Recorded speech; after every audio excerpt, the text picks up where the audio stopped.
Hi you guys, welcome back to my channel, Spiritual Justice Gym. I'm Goddess Quita, or you can call me Quita, either one what do. I answer to both. Please like, share, subscribe, donate, all that good jazz. I just want to, I don't know, I told this story already, of how the Lord had to deliver me with putting my hand on people cheering. I mean, they grown children, like people I would date, and people that would disrespect me when I was growing up.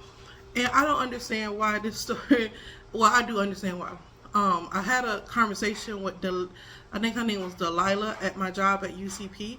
I had a conversation with her about Heather Ryan. Heather Ryan is my care coordinator and my daughter's care coordinator at UCP here in Arizona. And the reason why I'm exposing this because they're acting like it's a big thing. Everybody looking to, when I go out today, everybody's like, "Oh my God!" And I know where it comes from because I don't talk to many people. And I just talked to Delilah at UCP about about my about what happened when this been like, how old is my son?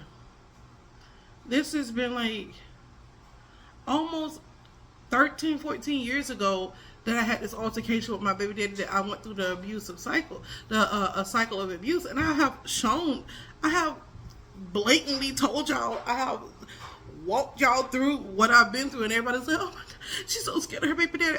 Baby, I beat him. When I say I beat him so bad he looked like a cartoon character because he had bit my finger back. So this is the backstory. When I first met my child's father, he was not, he was on probation, and I didn't know it until like 4 months in the relationship. But anyways, I didn't know he was a woman abuser. I'll never say, "Hey, yeah, I'm on probation for beating a woman. I'm on probation." He just said he had a DUI. I'm like, "Oh, okay."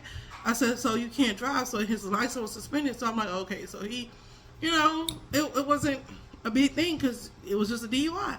Long story short, I was pregnant with his second child. Found out that he had, I had never seen him touch alcohol a day in my life because I had just met him.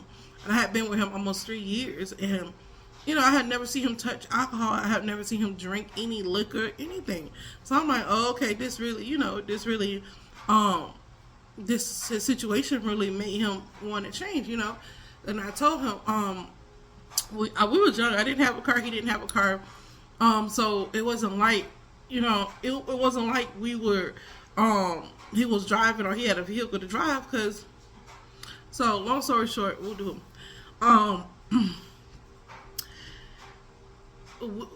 After we moved, we was living with his sister. After we moved into our own place, he started drinking, started getting control of him. He started waking up blacked out rages, hitting walls. And I was pregnant with our second child. I had lost a baby in between because I have 2 children by him.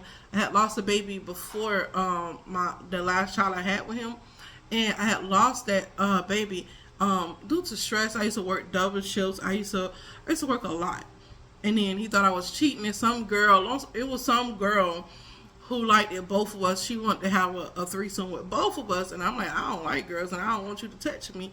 And he's like, "Yeah, I'm not with all of that," and neither one of us was with that. And so she concocted a story to make him believe, because the girl hung around his sister. She concocted a story to make him believe that I was cheating with my boss, at the place where I work. And I'm just like, why would I? He said I didn't want to have a threesome with that girl because I wanted to cheat with somebody else, with a white man. And I'm just like, what?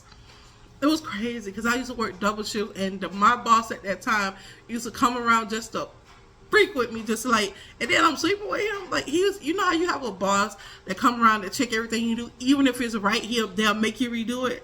He was that type of boss. He was like, "Well, you got changes around." He said he'll tell me, because I worked in the deli, he'll tell me he wants stuff a certain way. Okay, I want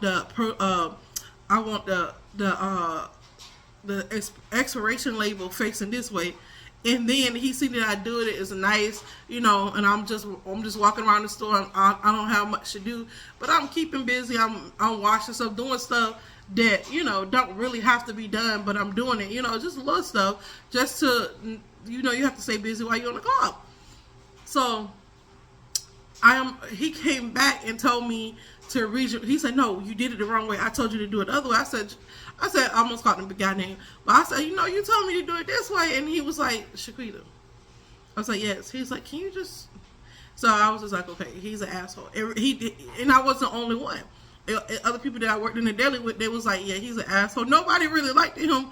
So I don't understand how they concocted in their mind that I was, you know, having an affair with this guy, because I wasn't. And I have never been with a white man in my life on a romantic level. I had a crush on one in middle school, and that's where it ended. I promise you that's where it ended. And I have nothing against white people or white men.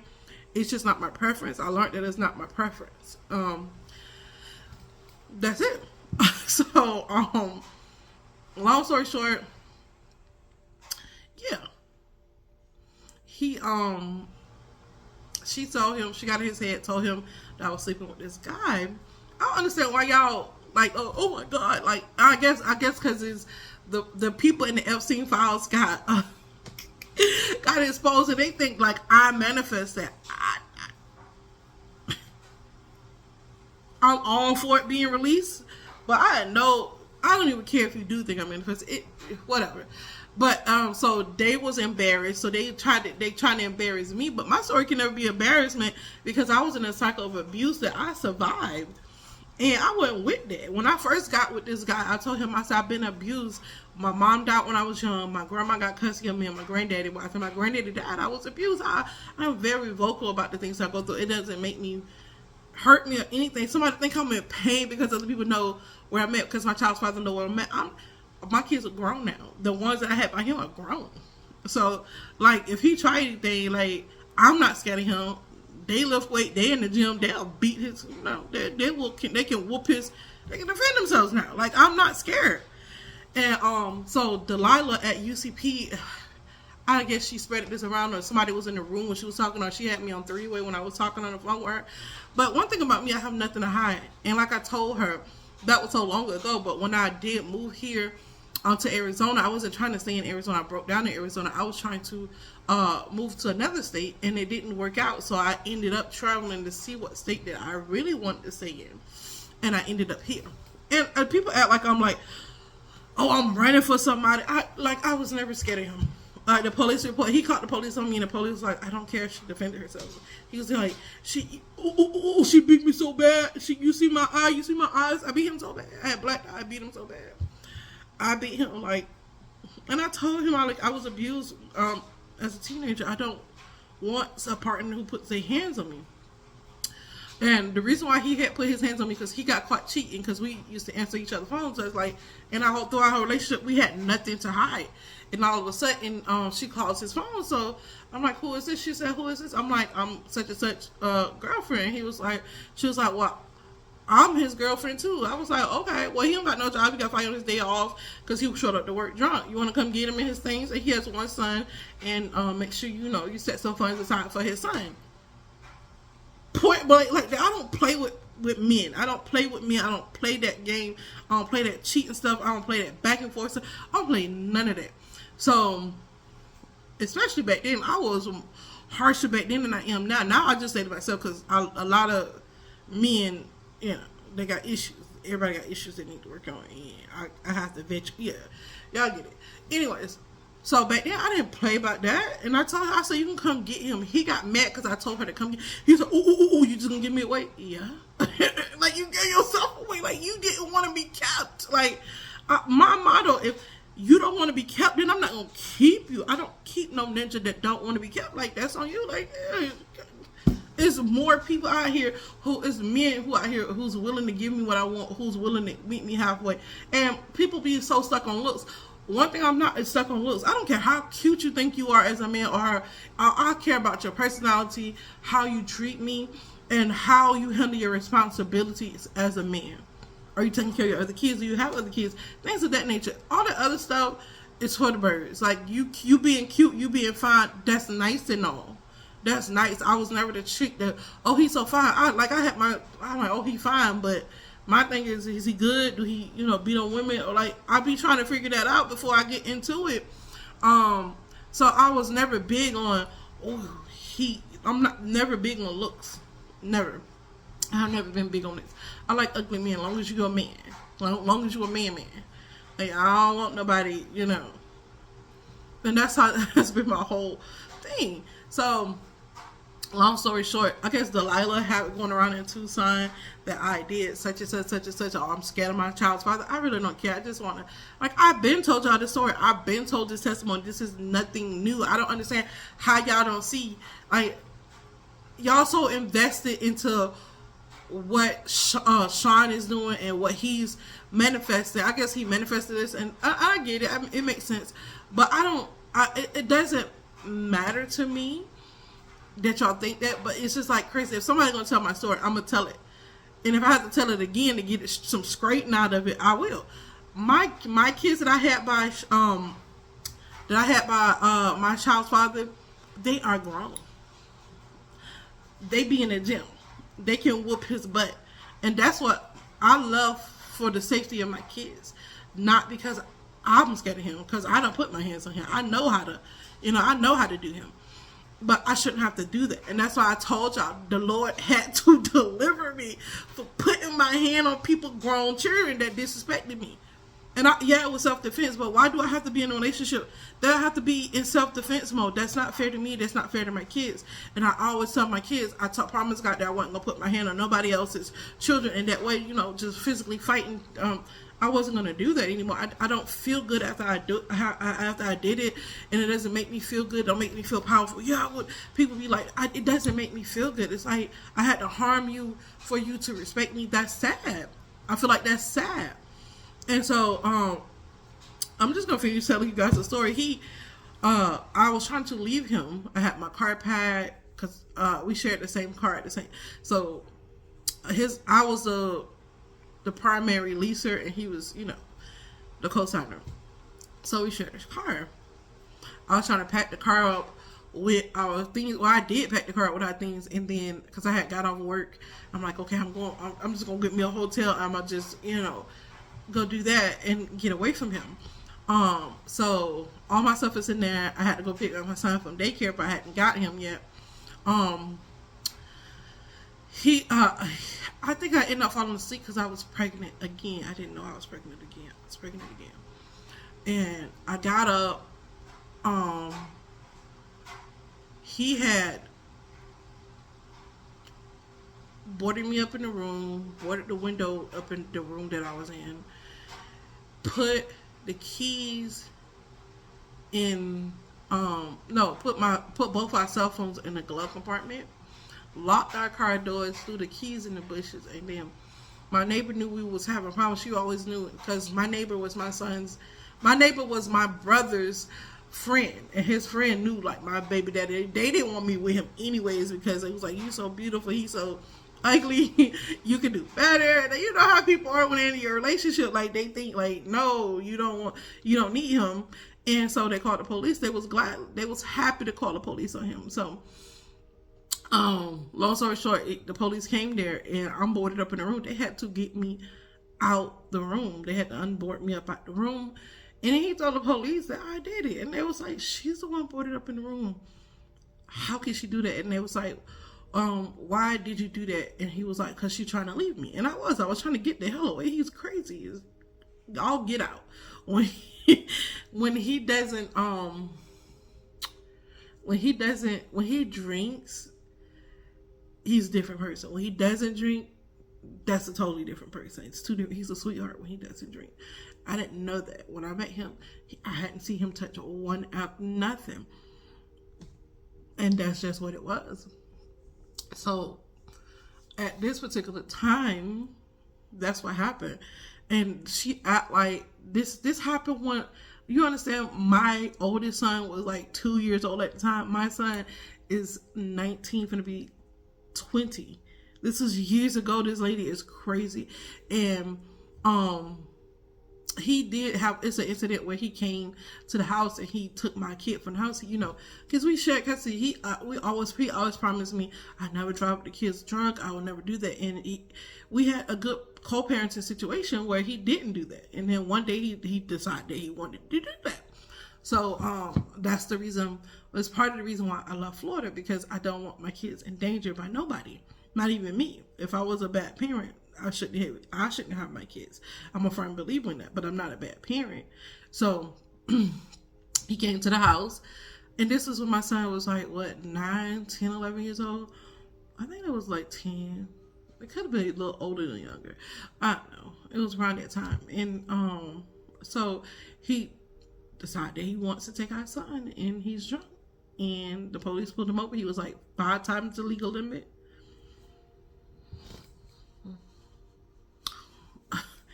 I was never scared of this man. I was with this man. I was never scared because you gotta understand, when people abuse, either they become weaker and they follow that cycle of abuse, or they become stronger and they never want that to happen to me. I was the type that I never wanted it to happen to me, so I had to realize what I was doing wrong, and I wasn't really doing anything wrong.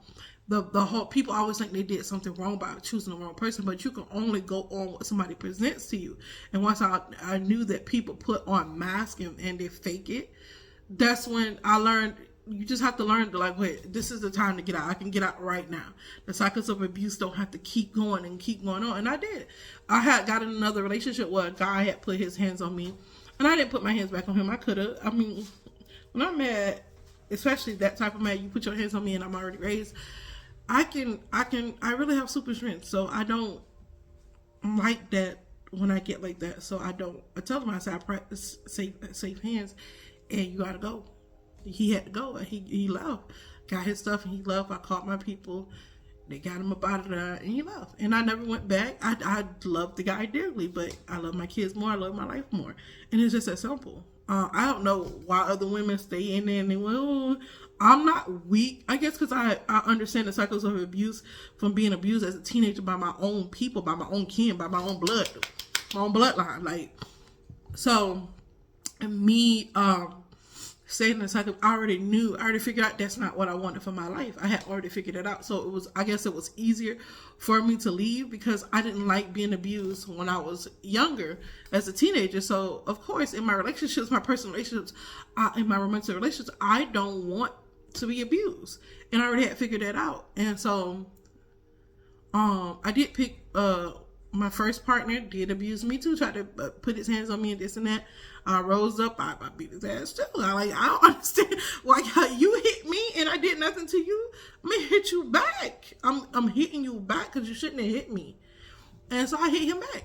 Like I'm never scared of dudes. Like I don't know why people like. And then my baby dad was tight. Like he said, "Yeah, you crazy for real." I said, "No, I figured out that I don't like nobody putting their hands on me. If you put your hands on me, I'm gonna put my hands back on you." Back then, that's how it was, and that's why I asked God to deliver me because I knew it was the pain that I was given as a child, as a teenager. After my mom died, I knew I was given that pain, and I had to overcome that. I don't know how I knew that, but I just knew innately that I had to overcome that in order to break the cycle. If not, then I'm going to have to be by myself for the rest of my life because I'm going to always attract that kind of partner. And so I learned that early, and I learned that early on. And my son, when it happened, was at daycare. And the last time that a guy put his hands on me, my kids was in their bedroom sleeping, and I didn't make no noise. You couldn't tell that I was getting beat on because, like I said, I've been abused before. I had things happen to me that you guys wouldn't even think. Like, you wouldn't even know what was possibly done to a human being. And I'm not going to share that because I don't want nobody feeling sorry for me. And I don't want nobody like, oh my God, traumatized by it. But it happened to me. And so, if I've been through that with my people, boy, what will I do to you? You know what I mean? So, I just let him, and I can take pain. I just let him hit me. And he's like, you're not even fighting back. He stopped because I wasn't even fighting back. He told me, so I said, because I did nothing wrong. I said, I just didn't tell. I told him a partial truth. Like, I paid the bill, but I paid it when I got ready to pay it. And he thought because it was his money, because we was living together, was trying to blend a family together, we was living together, that he could just control it because it's his money. I said, but I pay the rent, I pay the lights, I said, this is just a cable bill that's in your name. I said, that further lets me know that I can't have a family with you because you think you're supposed to have some type of control, physical control, if I don't do what you say when you say it. And I said, this apartment's in my name. And so, long story short, he had to go, and I gave him his money back. He was like, "Nah, I don't want it back." I said, "Yeah, you take it. I don't want you to ever feel like you owe me anything." He said, but why you didn't fight back? I said, I didn't fight back because I don't believe in abuse. I don't think it's necessary for people to do that to other people. So, long story short, he was like sitting down, he was like crying. He was like, this is what my mama and my daddy used to do. Da, da, da, da, da. Every dude my mama got with, she did that. I said, well, I'm not your mama. I don't want to be abused. I have a mouth. You have a mouth. You can talk. You can work things out. But once you use your fist, that is over with me. And it was over with me. I never went back. Like, I don't know. I can't say for other people, but for me, putting your hands on me as a grown man, and I'm a grown woman, are you out your mind? My mom, my dad, I'm already been raised. However I was raised, I'm already raised. I'm already here. I'm already grown. All you can do is talk to me. So yeah, that's the end. I ended the cycle of abuse, and I don't understand how people don't understand. I tell you all the time, I used to put my hand on people's chair. I did. I had to be delivered. When I said I had to be delivered, I had to be delivered, y'all. And my wig is messed up. I know. I just had to take my kids to school. I had to fix it. But anyways, y'all, I had to be delivered. I had to. And I don't understand how you, like, I've been, like, this been my testimony for years. I've been told y'all. Now that UCP, Delilah, Heaven, they don't want to put in Jay-Z, all whoever is involved want to put their stank on it. Like, this has been my story for years. I didn't go to Arizona to hide from Danny. I went to Arizona to make sure my kids had a better future and their father didn't have access to them so that they could get a better education. And I've been through so much trauma with him. Like, why would you want to be around that person? Why would you want to be triggered by that person? I don't even give myself a chance to be triggered by him. But the simple fact is, like, you know, once you see somebody and there was a reason why you was, you know, being in trauma situation, being in cycles of abuse, you don't want to be around that. Who wants to be around it? I don't. People like people act like they have to stay around their abusers, their uncles and aunties. I have a kid's father. I'm a prime example that you know. I moved out them people way. I moved out people way that they want to be healthy. I moved out them people way. Because I don't choose to live my life like that. I don't drink. I shouldn't have to suffer at the hands of somebody who don't know how to control themselves. And I don't. And my kids don't have to suffer because one of their parents choose to be whatever they want to be. They choose to have addictions and stuff. And people like, addiction is not a choice. It's a choice. Every time you take a drink, it's a choice. You have to drink a choice of not taking that drink, not smoking that cigarette, of not doing that addictive behavior. Just like when I'm addicted to Coke, I love Coca-Cola. And I have a choice. I have a choice of saying, no, I'm going to be strong. I'm not going to give in to that. I have a choice. And so people choose to be addicted because it's a choice. And that's what it is. It's a choice. I understand people say, oh, I don't have a choice if I was addicted. Yeah, everybody has a choice before the deed is done. You have a choice. You have a choice.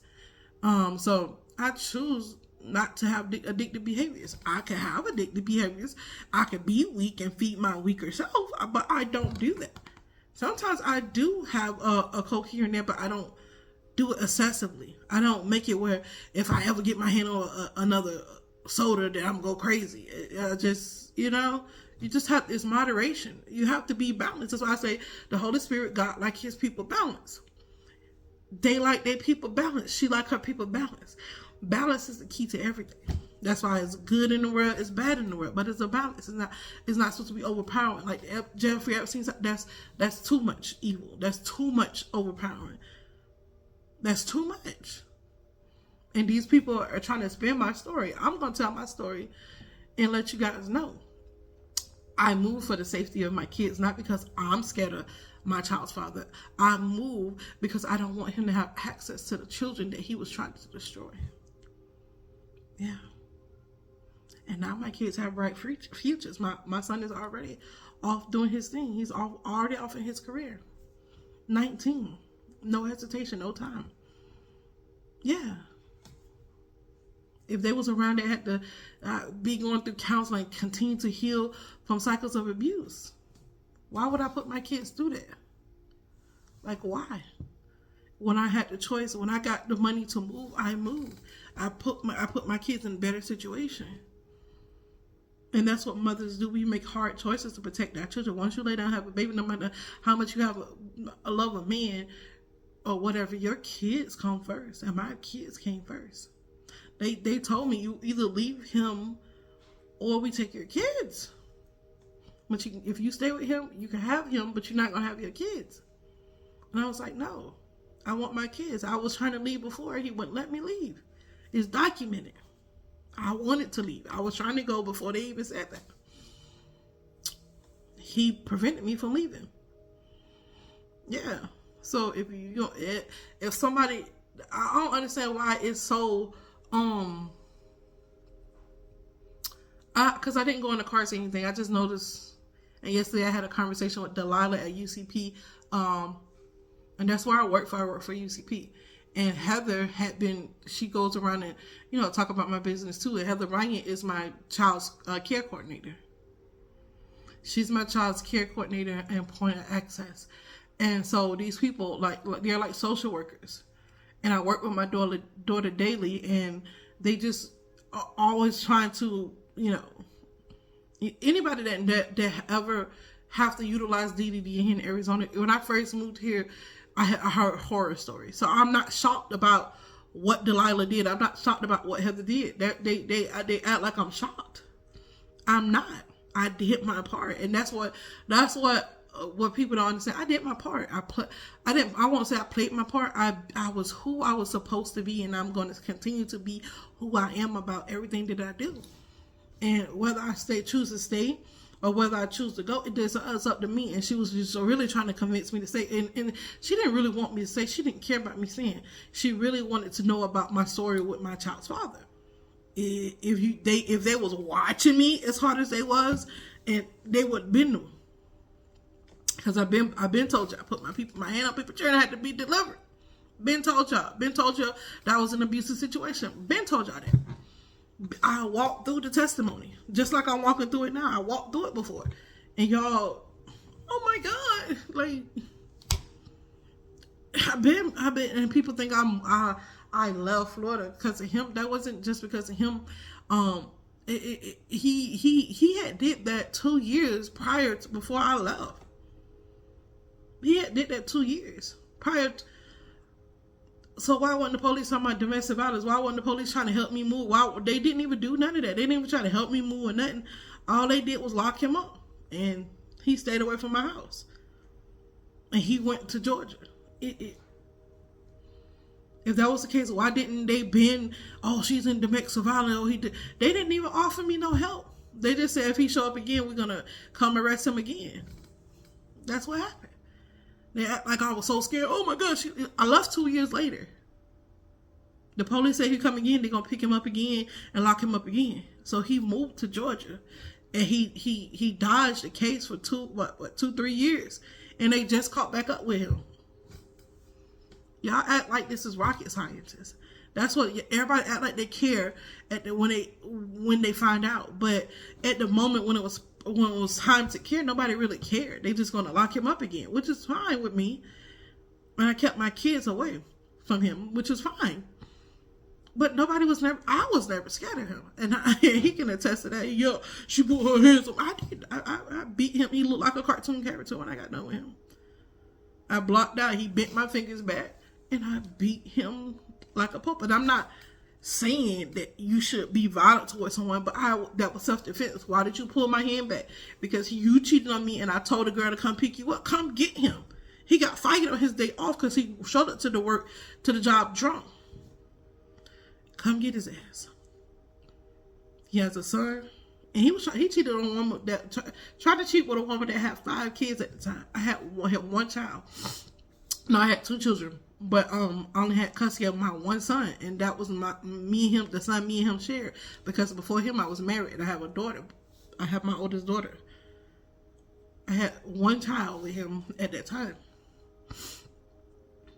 And so people don't care who they cheat with. They just they get what they get in, what they can get in. And I told her, come get him. She was like, well, he got a place to stay here. Cool. Come get him and keep him over there I was never, even if I love a man, one thing about that I can say about myself, if you want to be somewhere else, go there. But he didn't want to be there. He wanted to be with me and do what he wanted to do because he thought I was cheating on him, and I didn't cheat on him. I have never cheated on this man once, and he was just in his head about this bisexual girl that wanted to have a threesome with us.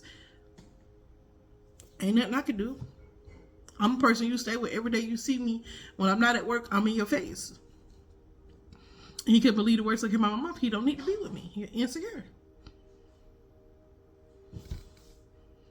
I don't know what to tell y'all. That's the story. That's it. That's all.